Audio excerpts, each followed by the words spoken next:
हाँ जी बच्चों, good morning, good afternoon and good evening. बच्चों, हमारा एक चैप्टर चल रहा था रिडम्पशन ऑफ प्रेफरेंस, और रिडम्पशन ऑफ प्रेफरेंस के अंदर हमने जर्नल एंट्री से रिलेटेड बातें, कुछ प्रॉब्लम्स, और साथ ही साथ बेटा हमने आपके साथ वहां पर रिडम्पशन से रिलेटेड जो बेसिक बातें थी वो सारी बातें हम कवर कर चुके हैं। अभी आज की जो क्लास बनाने का पर्पज है बेटा, आज का जो वीडियो हम पढ़ा रहे हैं आपको, इसके अंदर हमारा टारगेट बहुत सिंपल और क्लियर है। आज बेटा मैं आपको एक प्रॉब्लम करवाऊंगा, उस प्रॉब्लम को करवाने से पहले कंसेप्ट को बिल्डअप करेंगे, और कंसेप्ट बहुत आसान है, आपको यहाँ पे दिखाई दे रहा होगा। आप बच्चे जब भी से नोट करना हो वीडियो को पॉज करेंगे और इस पूरे फॉर्मेट को अपने रजिस्टर में नोट कर लेंगे। अभी पहले सुनो क्या पढ़ रहे हैं, calculation of numbers of shares to be issued. Sir समझ ही नहीं आया बेटा। क्या होता है कि एग्जाम के अंदर आपके पेपर में एक प्रैक्टिकल प्रॉब्लम आती है। अब उस प्रैक्टिकल प्रॉब्लम में आपको पता है क्या देखने को मिलेगा, वो आपको कहेगा कि आप minimum number of shares issue करो, यानी आप उतने शेयर्स इश्यू करो जितने की आपको जरूरत है। यानी वो एग्जाम के अंदर देखो, अभी तक हमने बहुत सारी प्रॉब्लम्स की हैं जहां पर वैसे दे देता था कि कंपनी यहाँ पे 10,000 शेयर्स इश्यू करना चाहती है for the purpose of redemption, 10 रुपए का एक है, तो हम कह सकते थे कि 1 लाख रुपए उन्होंने अरेंज कर लिया। कहां से, बोलो जल्दी से बच्चों। अगर वो प्रॉब्लम में कह देता था कि 10,000 शेयर्स इश्यू कर रहे हैं for the purpose of redemption, एक शेयर 10 रुपए पे इश्यू किया जाता है, वो कह देता था कि 1 लाख रुपए हमने कहां से अरेंज कर लिए, न्यू इश्यू करके। बट ये तो तब है जब बेटा वो खुद बताता है कि इतने शेयर इश्यू कर लिए। बट पेपर के अंदर बहुत बार ऐसा होगा कि जहां पर वो आपको ऐसे बोलेगा कि आप अपने हिसाब से डिसाइड करो कि कंपनी को कितने शेयर्स इश्यू करने पड़ेंगे। सर हम नहीं समझ पा रहे बेटा, एग्जाम के अंदर वो हमसे जानना चाहता है कि कंपनी रिडम्पशन करने के लिए कितने मिनिमम से मिनिमम और इक्विटी इश्यू करे या प्रेफरेंस इश्यू करे कि रिडम्पशन कंप्लीट हो जाए। यानी वो रिडम्पशन करने के लिए बेटा कितने शेयर्स इश्यू करे कि रिडम्पशन की पूरी प्रोसेस कंप्लीट हो जाए, या रिडम्पशन के लिए जितना फंड चाहिए वो पूरा सेट हो जाए। सर ऐसे समझ सकते हो बेटा। देखो मैंने आपको बताया था कि रिडम्पशन के लिए एक तरीके से हम कह सकते हैं दो जगह से पैसा निकाला जा सकता है। एक होता है बच्चों फ्री रिजर्व, जिसे पीएनएल वगैरह कहते हैं। एक होता है बच्चों न्यू इश्यू के नाम से। सवाल ये खड़ा होता है, वो एग्जाम के अंदर ये जानना चाहता है। देखो बेटा कुछ प्रॉब्लम में तो साफ साफ दिया रहता था कि 10,000 शेयर्स इश्यू करती है 10 रुपए का एक, तो यहां तो बात ही खत्म।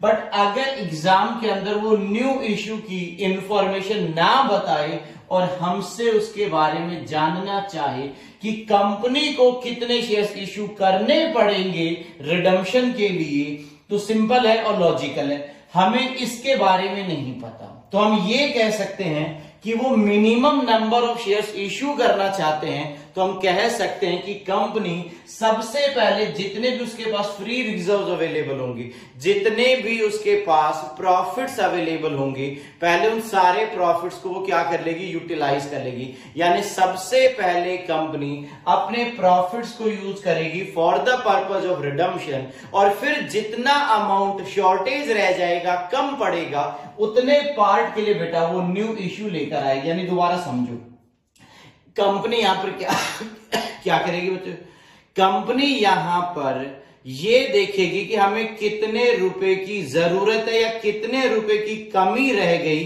जो हमें न्यू इश्यू से पूरी करनी पड़ेगी। तो मैं कह सकता हूं एक एग्जांपल के तौर पे, अगर एक कंपनी को रिडम्पशन करने के लिए मान लो 10 लाख की जरूरत है, एक बार ऐसे मोटा मोटी समझो 10 लाख की जरूरत है, और उस कंपनी के पास फ्री रिजर्व में 4 लाख रुपए पड़े हुए। प्रॉब्लम कहती है कि आप रिडम्पशन के लिए इश्यू करो मिनिमम नंबर ऑफ शेयर्स, यानी न्यू इश्यू कम से कम करना चाहते हैं। बेटा यहां पर देखो कितने रुपए की जरूरत है, 10 लाख। 10 में से आपके पास कितने रुपए फ्री रिजर्व में, 4 लाख रुपए तुम्हारे पास फ्री रिजर्व में। तो हम कह सकते हैं कि कंपनी को 6 लाख रुपए के इक्वल का क्या लेकर आना चाहिए, एकदम बरोबर है सर, 6 लाख रुपए के बराबर का हम न्यू इश्यू लेकर आ जाएंगे। बोलो हाँ या ना, एकदम समझ आ गया सर। तो आज का कंसेप्ट ये calculation of number of shares to be issued है। तो बच्चा कह रहा है सर इसमें टफ क्या था, ये तो बहुत आसान, आप खामखा इस पे क्लास लगाना चाह रहे हो। बेटा इसमें टफ है। आप जब प्रॉब्लम्स करेंगे ना तो कभी कभी आप देखोगे, जैसे मान लो जो न्यू इश्यू है उसकी फेस वैल्यू है 10 रुपए। कितनी है? 10 रुपए। और मान लो बच्चों इश्यू प्राइस है 11 रुपए। तो आपको नोटिस में आएगा, कभी कभी आप देखोगे कि यहां मैं 10 से डिवाइड कर रहा हूं और कभी कभी आप देखोगे कि मैं 11 से डिवाइड करता हूं। अब स्टूडेंट क्या करता है, इसे रट लेता है कि हाँ भाई 10 से डिवाइड होना है या 11 से। ऐसा नहीं है बेटा, दो अलग अलग केस है। किसी के अंदर ये 10 से डिवाइड होगा, किसी के अंदर ये 11 से डिवाइड होगा। ये रटने वाला कंसेप्ट नहीं है, ये समझने का पॉइंट है कि कब हमें 10 रुपीज से डिवाइड करना पड़ेगा बच्चों और कब हमें 11 रुपीज से डिवाइड करना पड़ेगा। यही बातें मैं आपको यहां पढ़ाने वाला हूं। अब हेडिंग पढ़ेंगे जल्दी से। बच्चे पढ़ो, calculation of number of shares to be issued. आपको नंबर ऑफ शेयर्स कितने इश्यू करने हैं उसकी कैलकुलेशन कैसे करनी है। दो बातें हैं, केस नंबर 1 और केस नंबर 2। पहला केस क्या कहता है, ध्यान से पढ़ना। व्हेन प्रॉफिट इज इनसफिशिएंट, यानी कंपनी के पास क्या नहीं है, पर्याप्त प्रॉफिट नहीं है। मतलब ऐसे समझो, ये देखो ये क्या लिखा हुआ है, 10 लाख में से 4 लाख रुपए के लिए प्रॉफिट है, तो हमारे पास प्रॉफिट की शॉर्टेज। दोबारा पढ़ो, व्हेन प्रॉफिट इज इनसफिशिएंट। अगर आपके पास प्रॉफिट कम है तो आप क्या करोगे, आप लिखोगे total nominal value of preference shares to be redeemed, यानी जो प्रेफरेंस रिडीम होने थे उनकी टोटल नॉमिनल वैल्यू ले आओगे, उसमें से माइनस करोगे। अब बेटा यहां पर हमें मिनिमम इश्यू करना है, तो इसमें से आप वो अमाउंट माइनस कर दो जितने पैसे आपके रिजर्व एंड सरप्लस में अवेलेबल है, जो मैक्सिमम आप यूटिलाइज कर सकते हो for the purpose of redemption. यानी आपके रिजर्व में रखे हुए प्रॉफिट में जो मैक्सिमम अमाउंट आप रिडम्पशन के काम ले सकते हो वो अमाउंट यहां से माइनस कर दो। मतलब ऐसे है, कभी कभी वो ऐसे बोलेगा कि हमारे पास जनरल रिजर्व में 4 लाख रुपए हैं, बट कंपनी का एक कंडीशन है कि कंपनी अपने जनरल रिजर्व में हर हाल में कितने रुपए मेंटेन करना चाहती है। यानी कंपनी अपने जनरल रिजर्व में 1 लाख रुपीस का मिनिमम बैलेंस मेंटेन करना चाहती है। तो जरा एक बात बताओ बेटा, मेरी पॉकेट में मान लो 4 लाख रुपए हैं और मैं चाहता हूं कि मेरी पॉकेट में 1 लाख रुपए अवेलेबल रहे, तो बताओ मैं रिडम्पशन के लिए कितने काम में ले सकता हूं। सर लॉजिकल है, 3 लाख रुपए आप यूज कर सकते हो। तो यही तो मैंने कहा कि आप रिडम्पशन के लिए प्रॉफिट यहां से ज्यादा कितने रुपए निकाल सकते हो। सर जी हम 3 लाख रुपए निकालेंगे, बस खत्म। तो क्या लिखा, total nominal value preference shares to be redeem. That means जो प्रेफरेंस रिडीम होने हैं उनकी टोटल नॉमिनल वैल्यू यहां आ जाएगी। उसमें से वो अमाउंट माइनस कर दो, वो हिस्सा माइनस कर दो जो आपको कहां से अरेंज हो जाएगा, यानी maximum amount available from profits for the purpose of redemption. यानी प्रॉफिट का वो हिस्सा जो आप रिडम्पशन के लिए काम ले सकते हो, मैक्सिमम टू मैक्सिमम वो कितना है वो यहां से माइनस कर दो। जैसे 4 लाख रुपए के रिजर्व में से 1 लाख रुपए मेंटेन करना है, that means maximum amount available from profits equals to 3 lakh rupees. तो यहां पर नॉमिनल वैल्यू आ जाएगी, उसमें से माइनस कर दोगे मैक्सिमम अमाउंट। हाँ, इसका मतलब इतने रुपए की हमें कमी रह गई, यानी शॉर्टेज रह गई है। एक बार के लिए मान लो ये बेटा, मान लो 10 लाख रुपए, प्लीज ध्यान से समझना, 10 लाख रुपए जिन प्रेफरेंस का रिडम्पशन होना था वो है। अच्छा, उसमें से हमारे पास मैक्सिमम फॉर एग्जांपल यहां पे 3 लाख रुपए है, तो बेटा 10 लाख में से 3 लाख रुपए रिजर्व से जुगाड़ लिए, तो आपको अभी भी कितने रुपए की शॉर्टेज रहेगी। सर जी 7 लाख रुपए की कमी है। ये 7 लाख रुपए बेटा आप न्यू इश्यू से अरेंज करोगे और उसके बदले में कितने शेयर्स कैलकुलेट होंगे, 7 लाख, यानी शॉर्टेज को डिवाइड करेंगे प्राइस पर शेयर। अब प्राइस पर शेयर का मतलब क्या है वो एक एग्जांपल के साथ समझाऊंगा। प्राइस पर शेयर का मतलब अगर पार पे इश्यू हुआ तो क्या, प्रीमियम पे इश्यू हुआ तो क्या, और डिस्काउंट पे इश्यू हुआ तो क्या, इसके लिए एक छोटा सा एग्जांपल बनाने वाला हूं। आप बिल्कुल टेंशन ना लो, आप पहले इस पॉइंट को पढ़कर देखो। अगर हमारे पास प्रॉफिट्स में कमी है तो हम ऐसे करने वाले हैं, और इसके ऊपर बेटा मैं आपको छोटा सा एग्जांपल करके दिखाता हूं। आई थिंक उसके बाद आपको पॉइंट्स क्लियर हो जाएंगे। क्लियर है यहां तक? जी सर जल्दी बताओ, इसको पढ़कर देखेंगे यहां तक सभी बच्चे। मैंने पहले ही बताया था जब नोटिंग करना होगा आप वीडियो को कहीं पर भी पॉज कर सकते हैं और उसके बाद में आप अपने पॉइंट्स को नोट कर लेना। ओके सर, जैसा बोल रहे हो वैसा ही कर लेंगे हम। ठीक है, फिर अगर आप ऐसे ही करोगे तो एग्जाम्पल देखो। पहले मैंने यहाँ पे स्टार बना दिया, स्टार का आंसर मैं तैयार करके दिखा रहा हूं। देखो बच्चों, दो बातें हैं, बताइए सर, आप बताइए क्या कहना चाह रहे हो। यहां पर एक छोटा सा टेबल तैयार कर रहा हूं तुम बच्चों के लिए। जी सर, एक सेकंड रुकना है, ऐसे कर लेते हैं। सर ये आपने क्या कर दिया? अरे बेटा ध्यान से सुनो, अभी समझ आ जाएगा। पहला कॉलम, एक सेकंड वेट करो सभी बच्चे, ये हो जाएगा फेस वैल्यू का। जो शेयर इश्यू किया जाता है उसकी फेस वैल्यू क्या है? ये हो जाएगा बेटा इश्यू प्राइस का, वो कितने पे इश्यू किया गया है।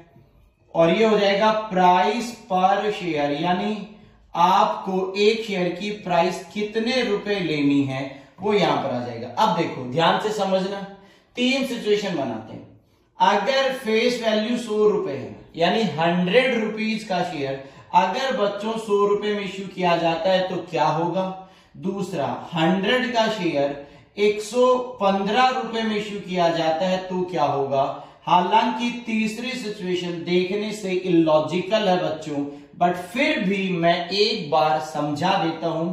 100 का है और 80 रुपीज में इश्यू किया जाता है। हालांकि third situation as per provision of Companies Act section number 53 prohibit करता है, ऐसा नहीं कर सकते, बट फिर भी मान लो ऐसा हो रहा है, 100 रुपए का 80 रुपए में इश्यू किया जा रहा है, तो अब प्राइस यहां पे क्या लेंगे, 100 और 100 में से ध्यान से समझना। यहां स्टार ब्लू कलर में बनाया है तो मैं यहां पर उसी कलर में लिख देता हूं।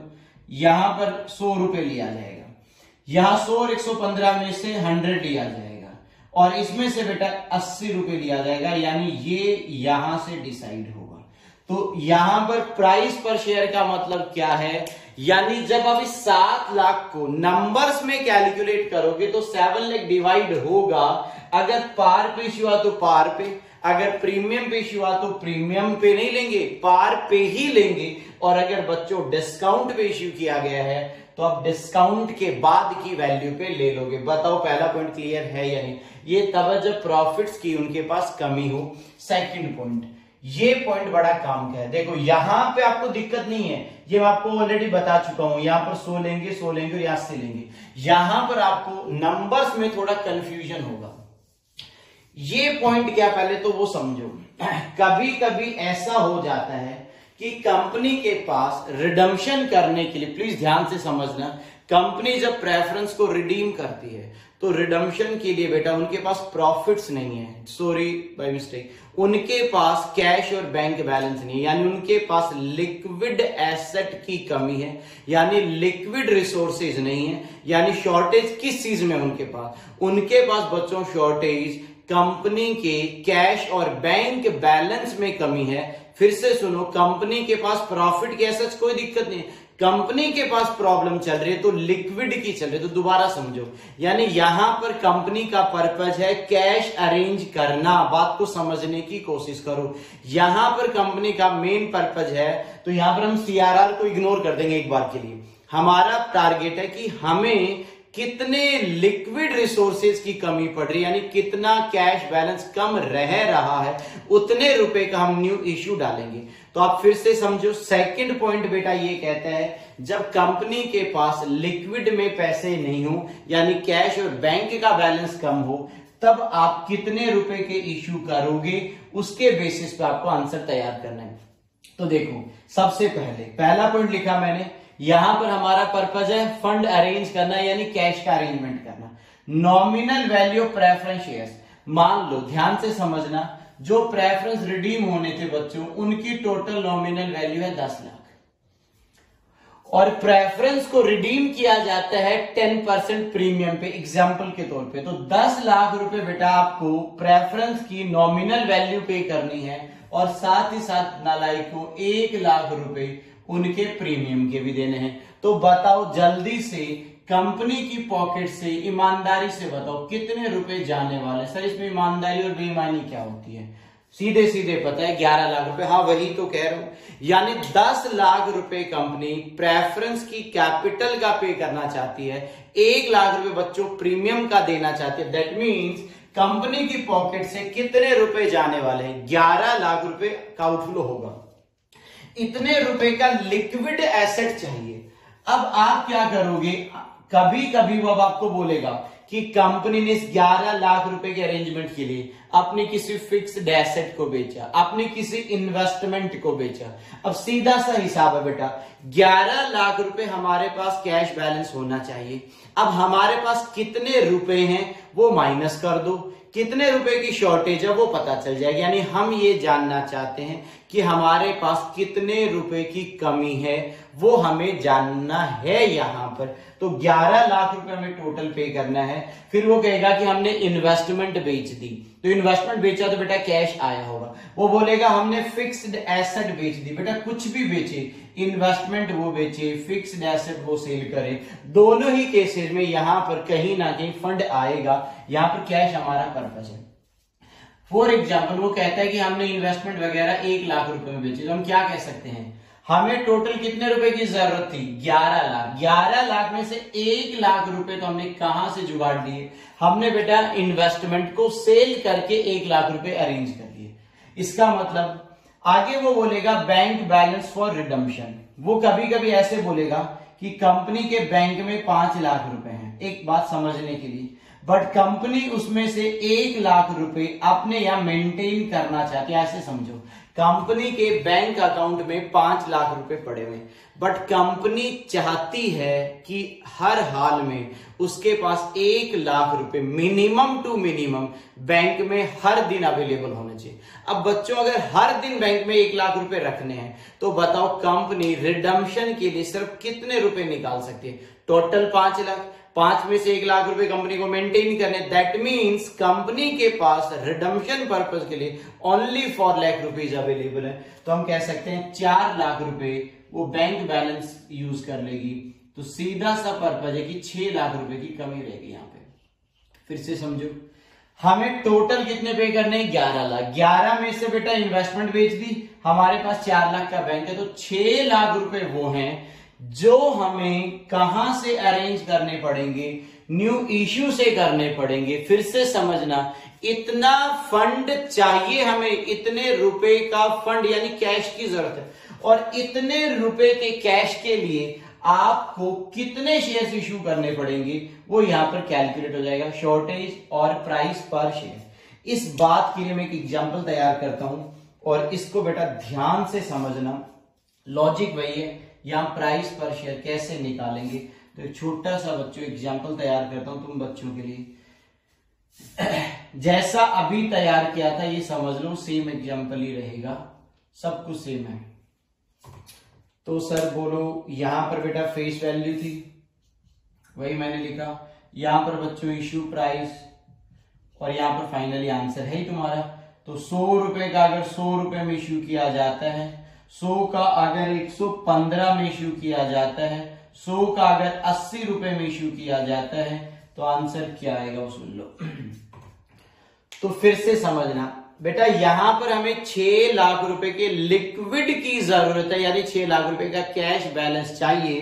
तो हम ये कह सकते हैं यहां 100 रुपए पे इश्यू किया जाता है तो आंसर आ जाएगा 100। यहां पर 115 वाले में 115 और इसमें 80 ले लेंगे, तो यहां पर प्राइस पर शेयर ये आएगी। तो आपको क्या समझना, फिर से समझना बेटा, यहां हमारा टारगेट 6 लाख रुपए का अरेंजमेंट है।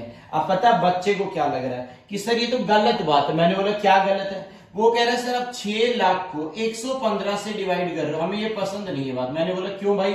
बच्चा कह रहा है कि सर इसके 2 हिस्से हैं, एक शेयर कैपिटल का और एक सर आपका प्रीमियम का। मैं भी कह रहा हूं ये बात। तो अरे प्रीमियम का पैसा क्या तुम्हें कैश में रियलाइज नहीं हुआ? दोबारा से समझो, स्टूडेंट इन दोनों को कंपेयर करता है, वो रट लेता है कि यहां 100 और 115 में से 100 रुपए लिए, तो यहां भी सर को 100 और 115 में से 100 रुपए ही लेने चाहिए, बट सर ने तो यहां डिवाइड में 115 ले लिए, ये तो सर गलत कर रहे हैं। बेटा गलत नहीं है, फिर से समझो, यहां मेरा पर्पज है कैश का बैलेंस मेंटेन करना, कैश अरेंज करना। तो मैं ये कहूंगा जब एक शेयर 115 में इश्यू होगा तो लॉजिकल बात करो, मेरी पॉकेट में 115 आएगा या नहीं आएगा? सर 110% आपकी पॉकेट में 115 रुपए ही आएंगे। जब बेटा मेरी जेब में 115 आ रहे हैं तो मैं क्या बोलूंगा, 6 लाख रुपए का कैश बैलेंस बढ़ाने के लिए मुझे कितने शेयर्स इश्यू करने पड़ेंगे? तो मैं 6 लाख को 115 से डिवाइड करके वो नंबर्स कैलकुलेट कर लूंगा कि इतने शेयर्स इश्यू करने से हमें 6 लाख रुपए मिल जाएंगे। तो दोनों पॉइंट अलग अलग हैं, इसलिए जब मैं प्रॉब्लम्स करवाऊंगा तो आपको ऐसा रटना नहीं है कि सर कभी कभी तो आप प्रीमियम को एक्सक्लूड कर देते हो डिवाइड करते वक्त, कभी आप प्रीमियम को ले लेते हो। अगर प्रॉफिट में कमी है तो आप प्राइस जब भी डिवाइड करने के लिए लोगे वो पार वैल्यू लोगे, पार वैल्यू कंसीडर करोगे, प्रीमियम को इग्नोर करोगे। और अगर बच्चों कैश बैलेंस की कमी है तो आप हमेशा हमेशा विद प्रीमियम लोगे, क्योंकि कैश के लिए हमें चाहे वो फेस वैल्यू का मिला हो चाहे वो प्रीमियम का मिला हो, दोनों ही केसेस में हमारा कैश बैलेंस बढ़ता है। सो हम यहां पर 115 से डिवाइड कर देंगे। अब आप जल्दी से दोनों केसेस को पढ़ो, इसे नोट करो, दोनों एग्जाम्पल नोट कर लेना। फिर मैं अब आपको पहले इसके ऊपर एक छोटा सा एग्जाम्पल करवाऊंगा जो मैं यहाँ पे नोट करके दिखा दूंगा। इसके ऊपर बेटा अभी प्रॉब्लम्स करेंगे और आज के वीडियो में इस चैप्टर को कंप्लीट करवा दूंगा मैं आपको, यानी आज जो रिमेनिंग प्रॉब्लम्स वो सारी खत्म हो जाएंगी। एक बात जल्दी से इन दोनों पॉइंट्स पे नजर डालो। तो यहां बेटा कैश हमारा पर्पज है, इस पॉइंट को ध्यान रखना। तो कैश पर्पज है तो कैश में बेटा ये भी आएगा और प्रीमियम भी आएगा, इसलिए 115 से डिवाइड किया जाएगा। और यहां पर्पज प्रॉफिट से था, यानी यहां फंड की दिक्कत नहीं थी, यहां फंड की दिक्कत है, यानी लिक्विड में कैश बैलेंस कम है। इसलिए अब दोनों को जल्दी से पढ़ो और अब इस पे प्रॉब्लम्स करते हैं। जल्दी से देखो बेटा।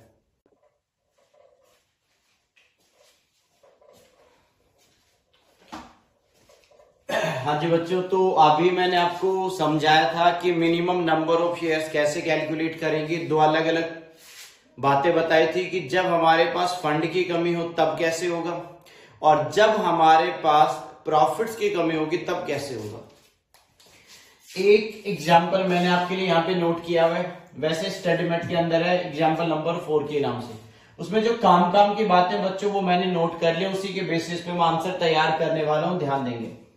Maximum amount of profits available for redemption. Company के पास अपने रिजर्व्स एंड सरप्लस में 3 लाख रुपए ऐसे हैं जो रिडम्पशन के काम लिए जा सकते हैं। हमें नहीं पता कंपनी के पास टोटल प्रॉफिट कितने, उन्होंने कह दिया कि 3 लाख रुपए हमारे रिजर्व में वो रखे हुए हैं जो अगर हम चाहें तो किसके लिए काम में ले सकते हैं, रिडम्पशन के काम ले सकते हैं। प्रेफरेंस शेयर कैपिटल जो रिडीमेबल है ₹5 लाख, जिन प्रेफरेंस का रिडम्पशन होना है, यानी रिडीमेबल प्रेफरेंस कैपिटल है बच्चों 5 लाख, इनका रिडम्पशन होना है। कैलकुलेट मिनिमम, वर्ड पे ध्यान देना, calculate minimum number of equity shares of ₹9 each, यानी हमें इक्विटी इश्यू करने हैं 9 रुपए पे टू रिडीम प्रेफरेंस शेयर्स।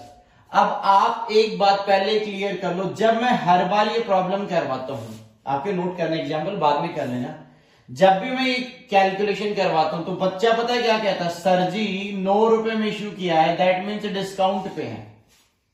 एक बात बताओ बेटा, बच्चा मुझे समझाने लग जाता है फेस टू फेस क्लासेज में, सर जी आप डिस्काउंट पे इश्यू कर रहे हो, डिस्काउंट तो सर कंपनी एक्ट ने प्रोहिबिट कर रखा है। बच्चे ये डिस्काउंट पे कैसे हो गया? वो कहता है कि सर 9 रुपए पे इश्यू है, या कहां लिखा हुआ है कि एक इक्विटी 10 रुपए का है? ये आपने अज्यूम्ड कर लिया, क्योंकि आज तक हम बचपन से यही देखते हैं 10 रुपए का शेयर होता है, 100 रुपए का। हो सकता है शेयर की फेस वैल्यू भी कितनी रही हो, 9 रुपए ही रही हो, दी हुई नहीं है, तो मैं ये भी तो नहीं कह सकता ये डिस्काउंट पे इश्यूड है। तो मैं ये मानकर चलूंगा कि इसकी फेस वैल्यू भी कितने रुपए रही होगी, 9 रुपए रही होगी, यानी कितने पे इश्यू किया होगा, पार पे इश्यू किया गया होगा, डिस्काउंट नहीं है यहाँ पर। Note provision of section number 55 are not violated. 55 आपको पता है सीआरआर बनाने के लिए कहते हैं। आगे का पॉइंट अलग है। Also determine the number, NOS का मतलब है number of shares. Number of shares calculate करना if company decided to issue shares in multiples of 50। अगर कंपनी 50 के मल्टीपल्स में, इसका आंसर बाद में समझ में आएगा, पहले आप यहां पर आ जाओ। इस कंपनी को रिडम्पशन करना बच्चों, ध्यान से देखना। इस कंपनी को रिडम्पशन करना, तो बताओ रिडम्पशन के लिए कितने रुपए की जरूरत है। तो यहां पर ध्यान देना, टोटल नॉमिनल वैल्यू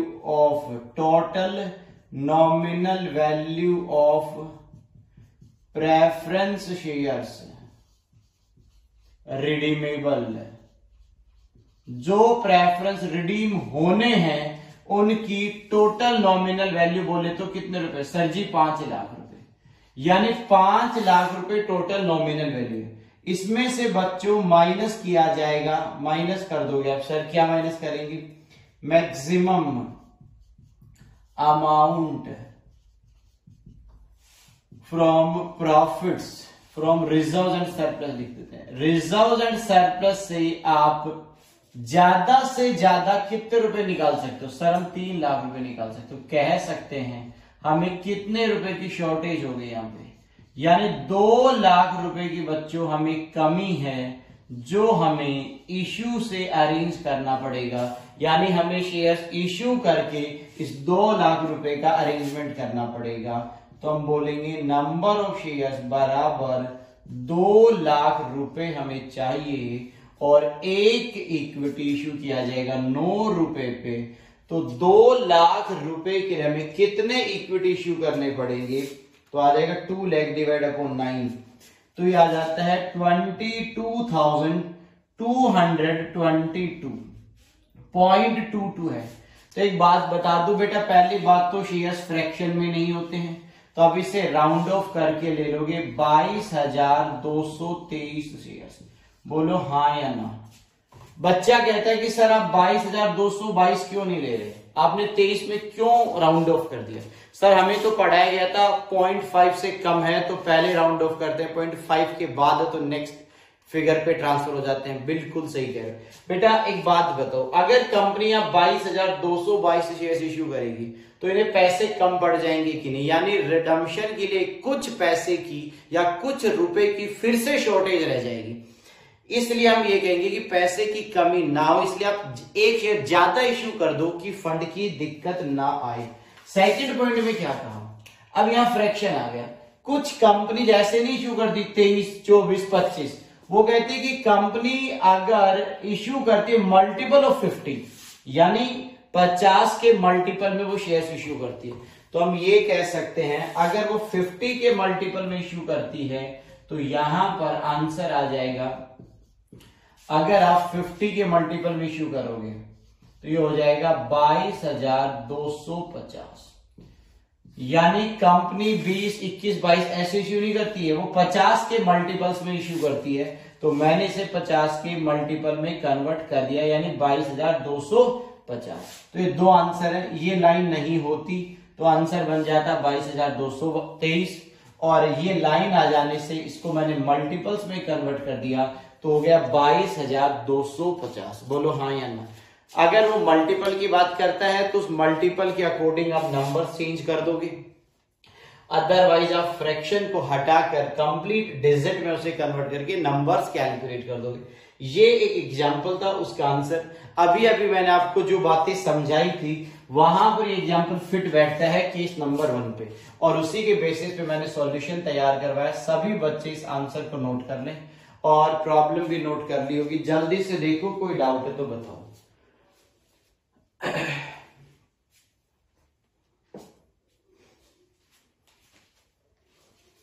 हाँ जी सर, हो गया जी। इसके बाद में बेटा मैं सीधा आपको नेक्स्ट प्रॉब्लम पे लेके चलता हूं, और ये जो प्रॉब्लम अब करवाने वाला हूं ध्यान से सुन लेना प्लीज। ये हमारी बुक के अंदर भी है, अपने स्टडी मटेरियल में भी है, दोनों जगह ये 5th नंबर में। हाँ, इस प्रॉब्लम को लेकर एक और बात बता देता हूं। ये problem same as it is exam के अंदर रिपीट हुआ था, और मालूम है कब रिपीट हुआ था? ये मई 2019 का जो पेपर हुआ था ना, उसके अंदर भी रिपीट हो गया है, बस अमाउंट को डबल कर दिया गया है। तो यहां पर आप सीधा प्रॉब्लम नंबर 5 पे आएंगे, चाहे वो स्टडी मेट की देख लेना या हमारी बुक जो हमने आपको क्लास के लिए प्रोवाइड करवा रखी है, दोनों जगह ये 5th नंबर प्रॉब्लम है।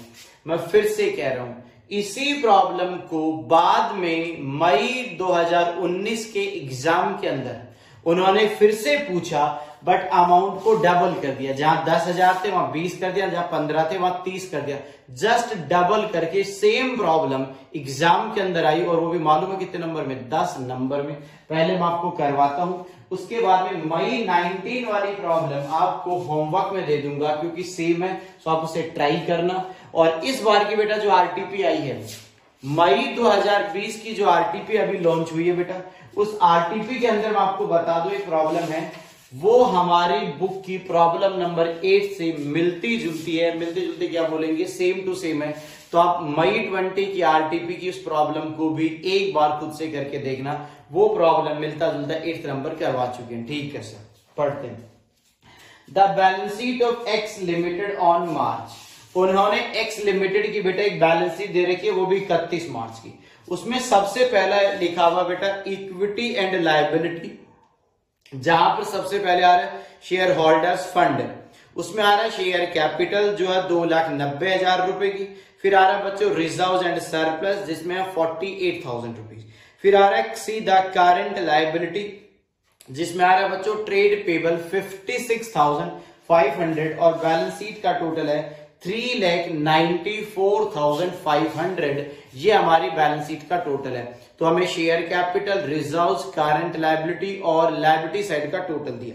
फिर आ जाता है एसेट साइड, वहां पर लिखा हुआ पीपीई यानी प्रॉपर्टी प्लांट एंड इक्विपमेंट। उसमें बच्चों टेंजिबल एसेट बताया 3,45,000, 3,45,000 का टेंजिबल एसेट है। नॉन करंट इन्वेस्टमेंट बताया 18,500 रुपए का नॉन करंट इन्वेस्टमेंट है। फिर बताया current asset, cash and bank का बैलेंस है 31,000, टोटल है 3,94,500 अगेन से। आगे पढ़ो, यानी ये हमारी बैलेंस शीट में एसेट और लायबिलिटी साइड दोनों खत्म। ध्यान से पढ़ना।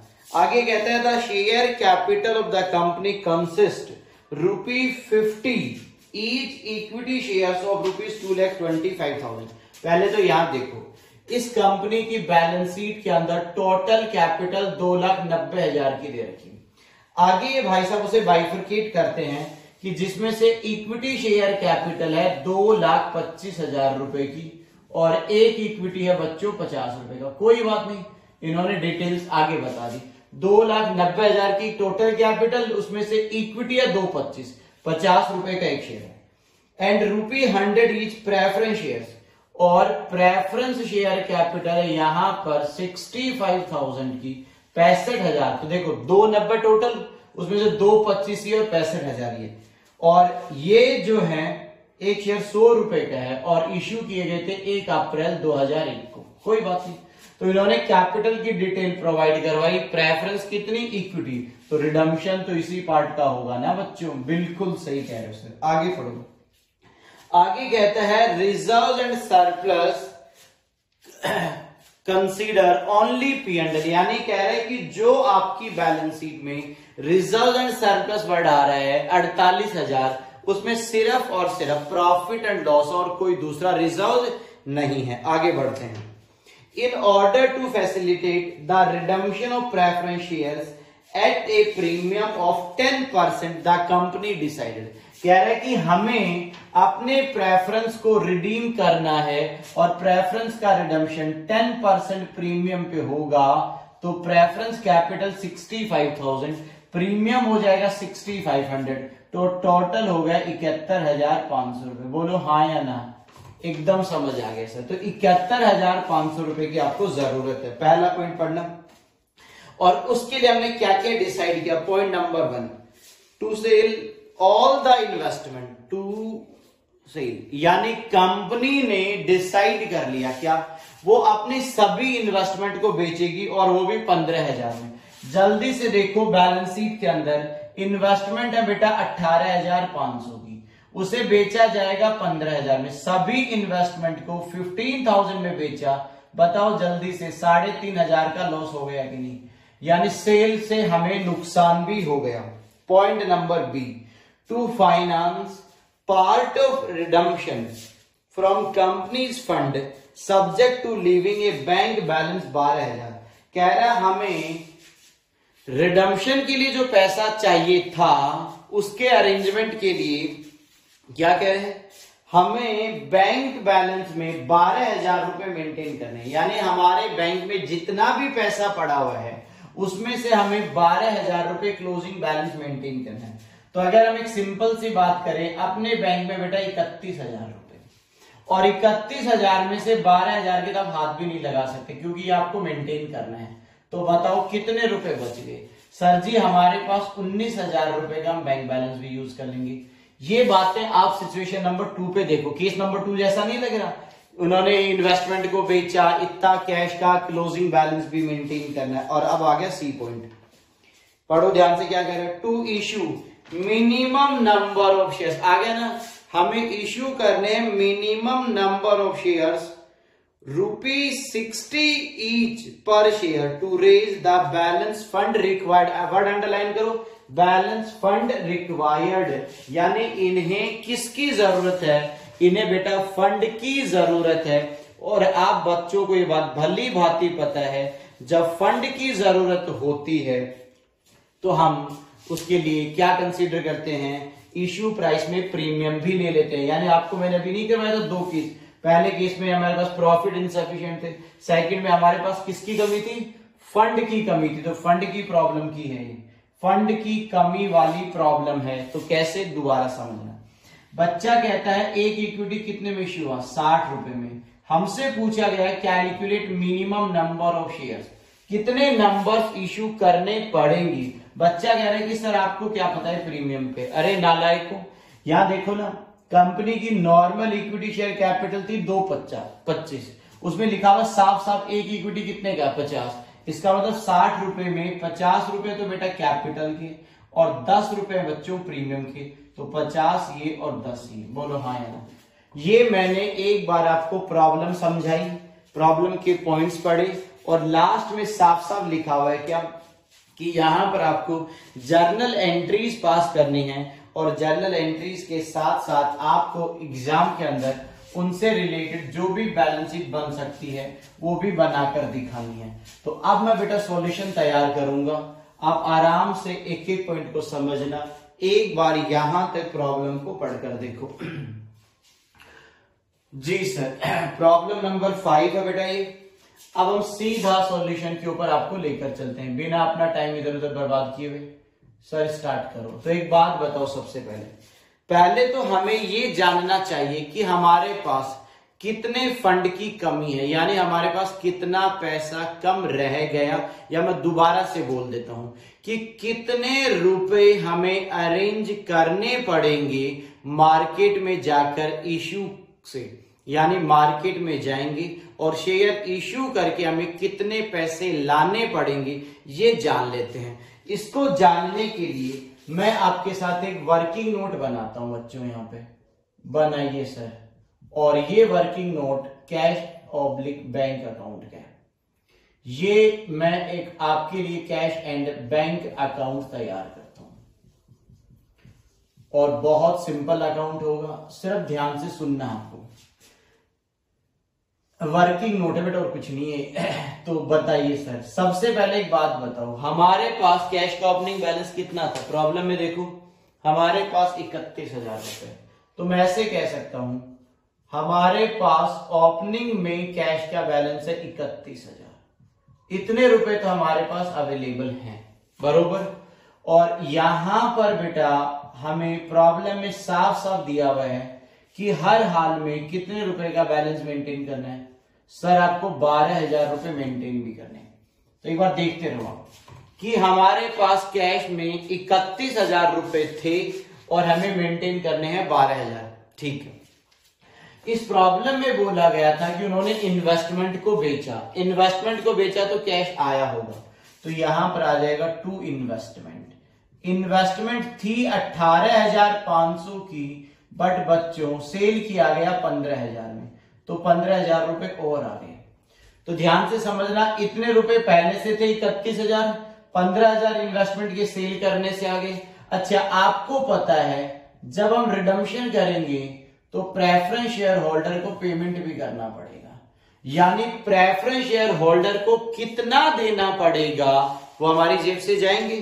तो मैं ये कह सकता हूं कि प्रेफरेंस शेयर होल्डर को 65,000 तो कैपिटल के देने पड़ेंगे और 6500 रुपए बेटा प्रीमियम का देना पड़ेगा, यानी उन्हें देने पड़ेंगे 71,500 रुपए।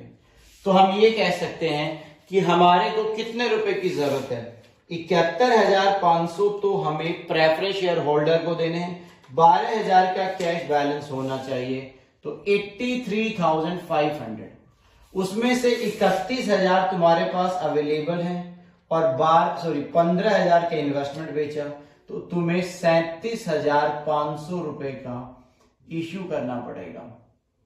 शेयर्स इश्यूड आएगा यहाँ पे, ये वर्किंग नोट है बेटा, तो हमें इतने रुपए की शेयर कैपिटल इश्यू करनी पड़ेगी या शेयर्स इश्यू करने पड़ेंगे। दोबारा से एक बात समझो, यहां पर किसकी जरूरत है? सर यहाँ फंड की जरूरत है। तो जब फंड की जरूरत होती है तो आपको मैंने बताया था नंबर ऑफ शेयर्स कैसे निकालेंगे, बहुत आसान है नंबर ऑफ शेयर्स निकालना। हमें इतने रुपए की जरूरत है यहाँ पे, और एक इक्विटी वैसे तो 50 का, बट इश्यू किया गया 60 पे, तो 60 से डिवाइड करेंगे तो 625 नंबर ऑफ शेयर्स यहाँ पे कैलकुलेट हो जाएंगे। जल्दी से बताओ समझ आया कि नहीं?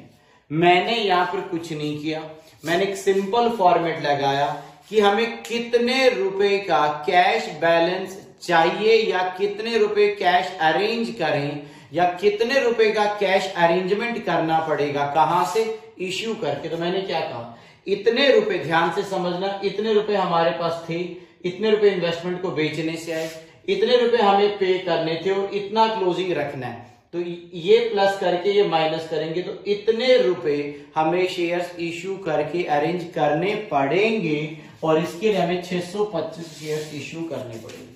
बोलो हाँ या ना? 625 क्यों?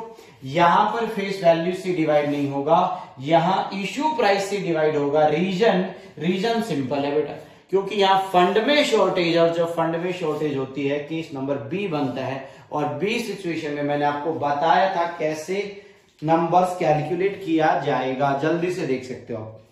जी सर, अब अगर हम चाहें तो प्रॉब्लम को देखकर साथ साथ जर्नल एंट्रीज भी पास कर सकते हैं। सर करवा दो जर्नल एंट्रीज भी। तो सबसे पहले एंट्री क्या बनेगी? या तो इन्वेस्टमेंट को बेच दो, सबसे पहले बेचो सर। तो जब इन्वेस्टमेंट को बेचोगे तो बेटा पैसे आएंगे, bank account debit, P&L account debit, क्योंकि नुकसान हुआ। बैंक में आएंगे 15,000, P&L में आएंगे 3,500 रुपए, और टू सेल ऑफ इन्वेस्टमेंट या नॉर्मली इन्वेस्टमेंट आ जाएगी बेटा यहाँ पर 18,500 रुपए। बोलो हाँ या ना? एकदम समझ आ गया। अगर ये समझ में आ गया तो सेकंड पॉइंट सुन लो। यहां कंपनी ने शेयर्स भी इश्यू किए हैं, बट शेयर है 625, तो सबसे पहले आएगा bank account debit, bank account debit, और यहां पर आएगा शेयर एप्लीकेशन। सबसे पहले हमने एप्लीकेशन के साथ इसे तैयार कर लिया, जो होगा 37,500 रुपए, 37,500।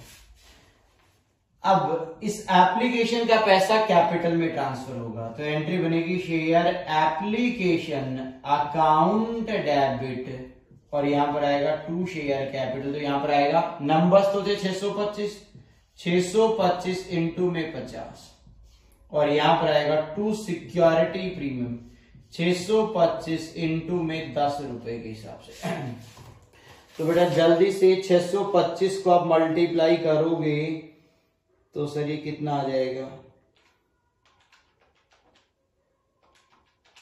यह आएगा 31,250, तो यहां पर, और यहां पर आ जाएगा 37,500, और सिक्योरिटी प्रीमियम में चला जाएगा 6,250। पहले तो ये बताओ, ये समझ आया कि 3 एंट्री है, तीनों को पढ़कर देखो जल्दी से।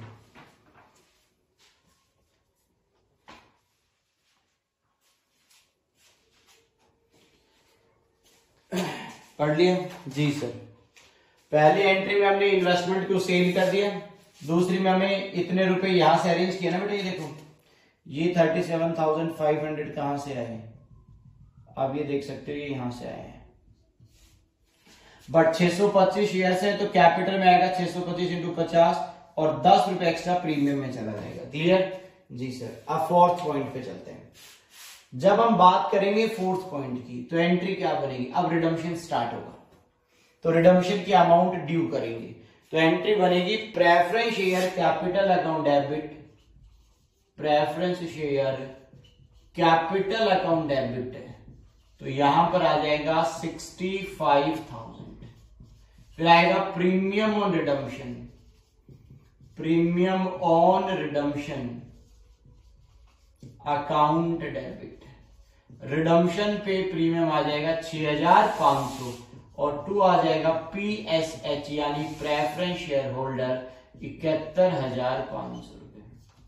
तो ध्यान से समझना फिर से, कैपिटल के देने हैं 65,000, प्रीमियम के देने 6,500 और प्रेफरेंस शेयर होल्डर को देने पड़ेंगे 71,500 रुपए। आप सभी बच्चों को पता है ये प्रीमियम सिक्योरिटी प्रीमियम से नहीं दिया जाता, ये P&L से दिया जाता है। तो फिफ्थ एंट्री यहां पर बनेगी, पांचवी entry profit and loss account debit to premium on redemption, premium on redemption account, ये आ जाएगा प्रीमियम ऑन रिडम्पशन अकाउंट और ये आ जाएगा बच्चों 71,500 रुपए। बात खत्म।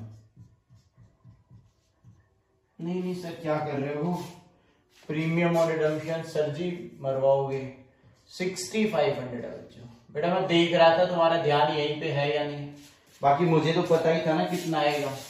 अच्छा सर बिल्कुल। चलो अब calculation, amount transfer to CRR, amount transferred to CRR, simple है ये पॉइंट। तो सबसे पहले आएगा total nominal value, nominal value कितने रुपए की, जो प्रेफरेंस रिडीम होने हैं उनकी नॉमिनल वैल्यू 65,000। कितने बच्चों जल्दी बोलो, 65,000। इसमें से माइनस करवाऊंगा बेटा मैं आपको न्यू इश्यू, और न्यू इश्यू में आपको मालूम है ना सिर्फ क्या लेना है, बेसिक 60 से डिवाइड किया हो, बट कैपिटल तो 31,250 ही मानी जाएगी। तो आएगा 625 इंटू में 50 तो ये आएगा 31,250 रुपए। बैलेंस निकाल लेते हैं।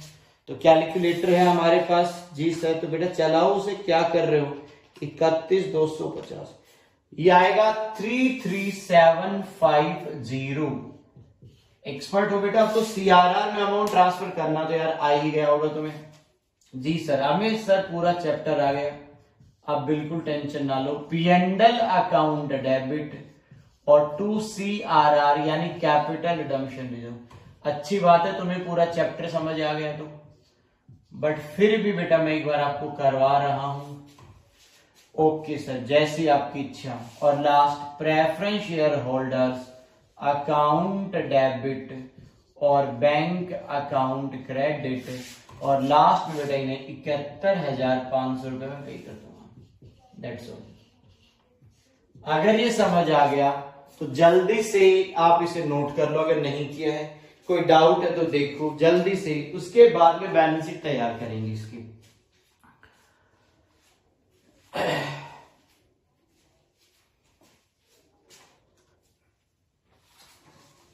जी सर समझ आ गया, अच्छी बात है समझ आ गया। तो मैं एक बार बता देता हूं, पहले मैंने ये ढूंढा कैश अकाउंट से कि हमें कितने रुपए की कमी रह रही है, यानी कितना कैश कम पड़ रहा है। तो हमने क्या किया, कैश अकाउंट बनाया, शॉर्टेज निकाली, यानी 37,500 रुपए हमारे पास कैश अकाउंट में कम है रिडम्पशन के लिए, उस 37,500 के लिए हम 60 वाले 625 शेयर्स इश्यू कर देंगे। यहां पर बेटा इन्वेस्टमेंट को बेचने की एंट्री नुकसान हो गया था, फिर हमने शेयर्स इश्यू कर दिए, फिर कैपिटल में चला गया, प्रीमियम में चला गया, ये अमाउंट ड्यू कर दी रिडम्पशन के लिए, ये पैसा P&L से चार्ज हो गया, यहां से CRR बन जाएगा 33750, इसमें से ये माइनस कर देंगे, फिर P&L की अमाउंट CRR में ट्रांसफर कर देंगे इतने रुपए, और लास्ट में उन्हें पे कर देंगे। अब मैं आपको इसकी फाइनली इस सॉल्यूशन का बैलेंस शीट बनाकर दिखाता हूं बेटा कैसे तैयार किया जाएगा उसको, और देख लो लास्ट पॉइंट है, और ये आपने नोट कर लिया होगा। अब आप जल्दी से इसके बैलेंस शीट पे नजर डालेंगे। यहां तक बेटा आपको डाउट नहीं रहा होगा, ये प्रॉब्लम सेम टू सेम हमारे एग्जाम के अंदर मई 19 यानी मई 2019 का जो पेपर हुआ था बेटा, वहां पर आया था 10 नंबर में। यहां पर बोला था ना इन्वेस्टमेंट 15,000 में बेची, वहां लिखा हुआ है कि इन्वेस्टमेंट 30,000 में बेची, वहां लिखा हुआ है कि आपका क्या कहते हैं बैंक अकाउंट 24,000 मेंटेन करना है, या बैंक में कितना मेंटेन करना है 12,000, वहां लिखा हुआ 24,000 मेंटेन करना है। हमारे यहाँ टोटल है बैलेंस शीट का 3,94,500, देखो एक बार, और वहां पर है बेटा 7,89,000, बस ये डिफरेंस है। डिफरेंस क्या मतलब, इसी क्वेश्चन को कट कॉपी कर दिया बट अमाउंट को डबल करके। ठीक है सर, कोई बात नहीं, हम तैयार कर लेंगे। सबसे पहले यहां पर मैं नोट कर देता हूं, नेम ऑफ कंपनी आएगा। सबसे पहले बच्चों यहां कंपनी का नाम दिया जाएगा कि कौन सी कंपनी की बैलेंस शीट बन रही है। तो सर कंपनी का नाम है एक्स लिमिटेड, कोई दिक्कत नहीं है, हम एक्स लिमिटेड लिख देते हैं। ये लो, जिस भी दिन बनेगी उस दिन का लिख देंगे यहां पर बैलेंस शीट एज एक्ट करके। मैं एक लाइन ड्रॉ कर देता हूं, इस तरीके से हमारी बैलेंस शीट तैयार होती है। एक पर्टिकुलर्स का कॉलम बनेगा बच्चों, एक बनेगा बच्चों नोट नंबर का, ये होगा अमाउंट का, जी सर, ये होगा बच्चों NN यानी नोट नंबर, और ये होगा बेटा पर्टिकुलर्स यानी डिटेल्स, जैसा बोलो सर। ठीक है, यहां पर जो भी डेट होगी balance sheet as at, balance sheet as at, जो भी डेट होगी वो डेट यहां पर नोट करवा दी जाएगी। सबसे पहले बेटा जब भी हम बैलेंस शीट बनाते हैं हमें सबसे पहले लेना पड़ता है इक्विटी एंड लायबिलिटी।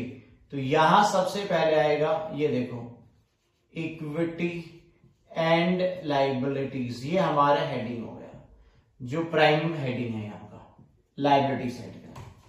फिर लिया जाएगा बेटा यहां पर सबसे पहला पॉइंट, और उसका नाम है SHF यानी शेयर होल्डर्स फंड।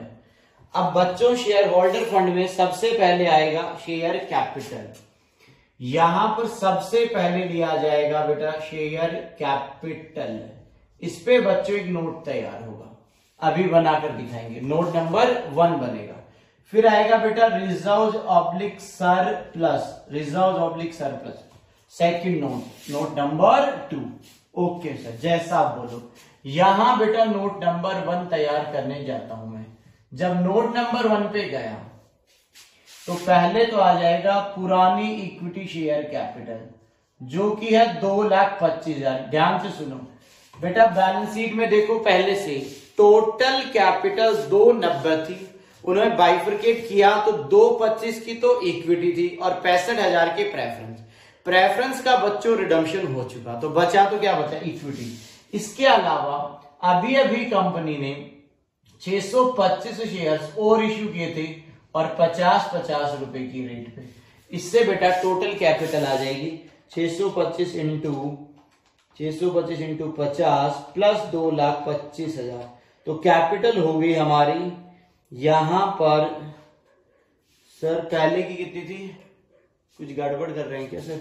नहीं बेटा गड़बड़ नहीं हो रही, 2,25,000, 625 इंटू में 50 करो पहले, तो 31,250 प्लस 2,25,000, यह आएगा 2,56,250, 2,56,250। सर सही तो कर रहे हैं ना? हाँ भाई सही ही कर रहे हैं। तुम्हें ऐसा क्यों लग रहा है बेटा कि गलत कर रहे हैं? नहीं सर, हम तो सिर्फ आपको बता रहे हैं कि सही ही करना।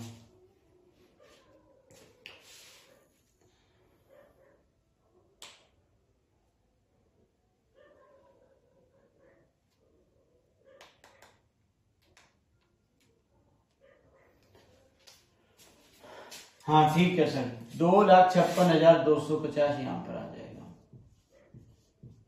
Second note, note number 2, reserve and surplus पे बनेगा बेटा। सबसे पहले P and L. P and L में हमारे पास कितने रुपए थे? 48,000 थे जी। 48,000 में से आपने क्या क्या कर दिया? 48,000 में से बेटा 6,500 तो आपने प्रीमियम पे दे दिए, 3,500 रुपए का आपको लॉस हो गया, और कितने का था वो? 37,500 रुपए का आपने CRR बना दिया। कोई बात नहीं, जो भी बचा बताओ। 48,000 माइनस 6,500 माइनस 3,500, 37,500। सर ये कुछ गड़बड़ सी कैसे लग रही है? 37 नहीं सर, ये 33,750 था, 33,750। बेटा एंट्री नहीं है ना मेरे पास, आप रजिस्टर में देख कर ठीक करो इसे। 48,000 माइनस 65 माइनस 35 माइनस 33750, 4250। और सिक्योरिटी प्रीमियम आया था बेटा यहाँ पे 625 शेयर्स पे 10 रुपए के हिसाब से 6,250 रुपए।